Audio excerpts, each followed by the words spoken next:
Walk not after the flesh, but after the Spirit. Walk honestly. Walk by faith, not by sight.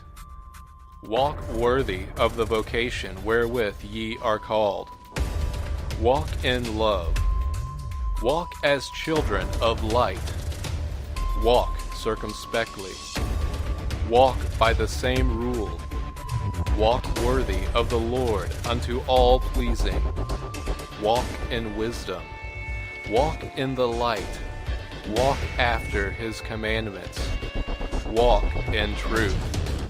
You are listening to the Night Walk Podcast, presented by ExceptYouBeConverted.com. Night Walk is a late-night program which may be recorded during a brisk walk, so audio quality may vary. Hey guys, how's it going again? Gotta tell you that I absolutely love how easy it is for me to do this while I'm walking now. And it's Sunday, November 6th, 2016. It's about to be Monday, technically. It's almost midnight, but anyway. Only a couple more days for the election, tomorrow and Tuesday. There's been some threats from Al-Qaeda and ISIS that they're going to attack American citizens during voting, during election day, and I hope that nothing really bad happens. I prayed about that. I'll keep praying about that. I ask that you guys would pray about that too. It probably wouldn't even happen around where I live, but they've named some states that are in danger, like Texas, and I'm not sure where else. I remember that was one of them. There was at least a few of them. I want to talk a little bit more about the election. I wanted to really do a good teaching on it and stuff and kind of explain why I would vote for Trump more, why I think Christians should vote, but fortunately not really going to get around to that. And I also wanted to do one on Halloween, but I just skipped out on that whole thing. But I saw a teaching today about why a preacher saying why he voted, and he's the YouTube channel's like Texas Lighthouse, and I've watched him before. He's basically just your regular independent fundamental Baptist guy, King James only. You know, of course he teaches tithing and that you should go to church and all those lies, but anyways, in this video, as far as what I saw, this particular teaching, he did pretty good, and I can go over some of the things that he said. I think that I'll probably share it on Twitter or something, and I have my Twitter feed on my website, ExceptYouBeConverted.com, so if you want to listen to it, I'll do that, and you can go there and find it in the Twitter feed. But it's basically Texas Lighthouse is the channel, I think, and the sermon, or whatever you want to call it, was called Why I Voted. And he did vote for Trump, but he had a lot of good stuff to say, and he said some biblical things. Basically, how in the book of Acts, I think it was like Acts 22, when Paul uses his rights and says that he's a Roman citizen, you know, and the guards or whoever took him captive were about to beat him, probably to death. And this preacher said how Paul was willing to die. He was ready to die and be with the Lord. But at the same time, like he always did like what was within him to continue to spread the church and spread the gospel on earth. You know, he wanted to keep fighting, and he would use his rights as a citizen to do that. And I think that makes a lot of sense. And he said, isn't it crazy how they had like rights like that back then, like 2,000 years ago, and today, like in America, you know, we're blessed to be, you know, some of the only nations that have rights like that. There are other countries, but you know, there's lots of countries with like no rights. Anyways, he also, let me think what else he said. Basically that, you know, we're not not voting for a person, no, not really particularly voting for Trump. It's for voting for freedom. It's voting against abortion. When you vote, you're also voting for local, governors and stuff like that as well. And so it's not really the people that you're behind, or it's not the party that you're behind. It's, the ideas and the policies, the freedoms, things like that. I think that's important to know as well. And there's a lot of truth in that, and people don't really see that. And, of course, there's the vice president, too, that's with them, Mike Pence. And so, people just saying, well, Trump said this, he did that, he's bad, and they just, discredit everything else. I think it's really kind of ignorant. And it really disgusts me, honestly, to see all these so-called Christians and all these so-called preachers making these messages that we shouldn't vote, like Brian Denlinger, and I saw Roger Jimenez today, probably Steven Anderson. I'm pretty sure that Jason Cooley has discouraged voting. I mean, it's disgusting. It's really disgusting, honestly. Man, sorry, I do not agree with that at all. But anyways, I think abortion is a major issue. There's plenty of them, but, on the last debate, I think Trump got Hillary really good on abortion. And Hillary actually said, I don't know if I said this last night or not, but Hillary said, she's like, Donald Trump actually proposed to punish women who get abortions. And it's like, amen. Why not? Send them to jail. Make it illegal. Isn't that what Christians should want? I mean, shouldn't you be able to get behind somebody who said that? I mean, of course he's not going to do it or whatever. He just, he said that, but I think that, his plan is to defund Planned Parenthood and get a good Supreme Court justice in who will help overturn Roe versus Wade so then the states can decide, what they're going to do about abortion, but get the government out of funding it. Okay, which is a great step forward. So, he's spoken about being pro-life and condemned Hillary for abortion. And it's, I think it's a great thing. And this preacher that did this teaching, why I voted, he also said, he also goes on about the the last half of the teaching. He's talking about abortion in general and says some pretty good stuff about it. But I do think that's a major issue. I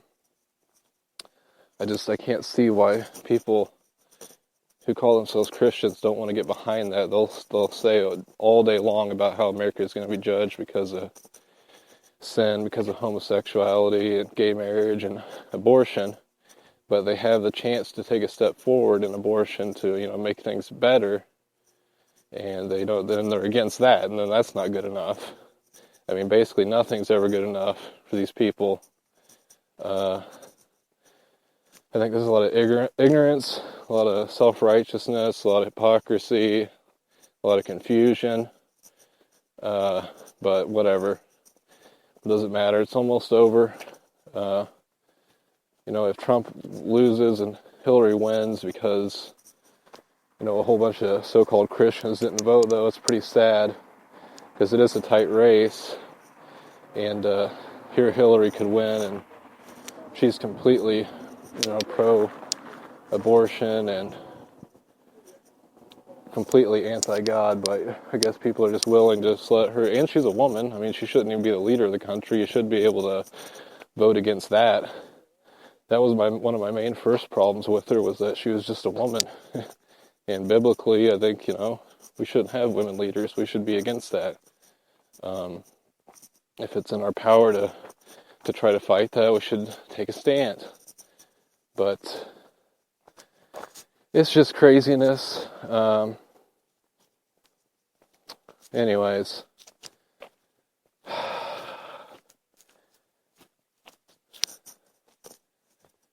I'm going to be glad when it's over one way or the other.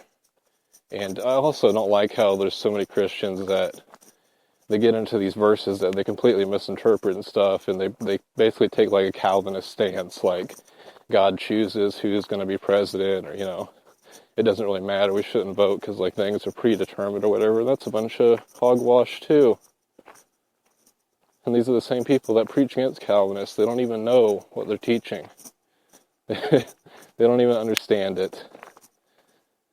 Anyways, take a break for a second. You are listening to the Nightwalk Podcast, presented by acceptyoubeconverted.com.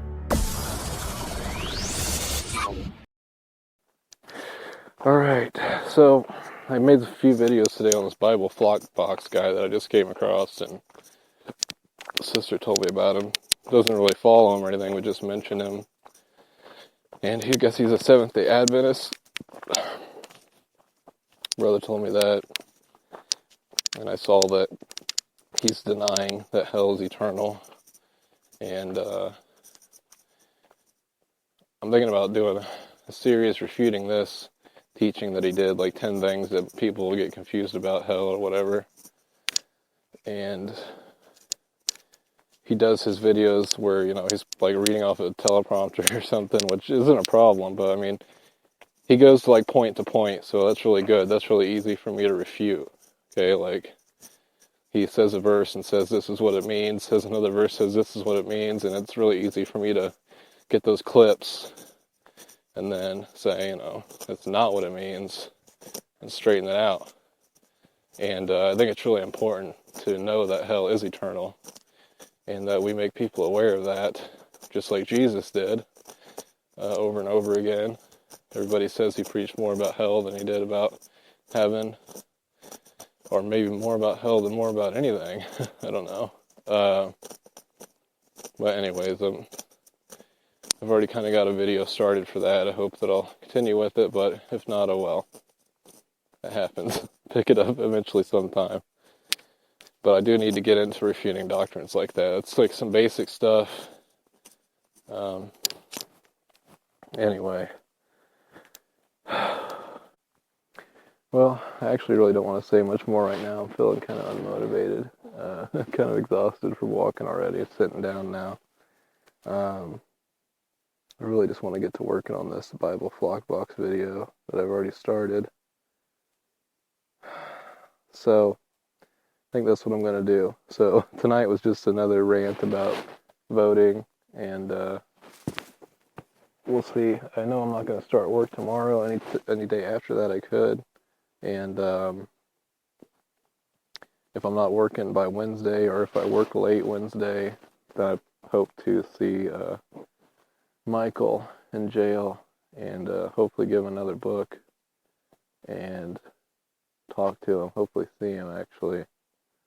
But if you haven't already, go to the kjvforum.com and go to witnessing and go to prison ministry and read Michael's letter, his first letter that he wanted to be put out there, and hopefully kind of follow that. And he might be doing it for over a year, so we'll see how many we get. And there might be letters from other people in prison. So not really sure what's going on with that, but it should be interesting. All I know is I'll keep writing letters, keep trying to, give them the gospel, try to help with any questions as far as the Bible, and just try to give them support, I guess. It's another beautiful night out. Clear sky, stars. It's chilly out, but not freezing. So I might get lucky and might be able to do this for a while. I don't even know if I'll be able to walk at night, though, after I start working for UPS, because last year my knee got swollen really bad, and it was, hard to even work. But I did it. But, yeah, we'll see. Well, I just want to go in and see what I'm going to get done with this Bible Flockbox video, and we'll see if I get it out tonight or not, I suppose. by tomorrow or whatever. So God bless. Thanks for listening, and hopefully these will be better in the future. God bless.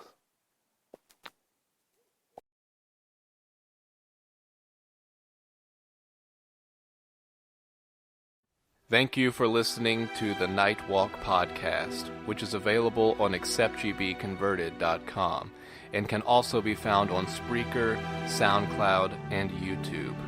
At the same time came the disciples unto Jesus, saying, Who is the greatest in the kingdom of heaven?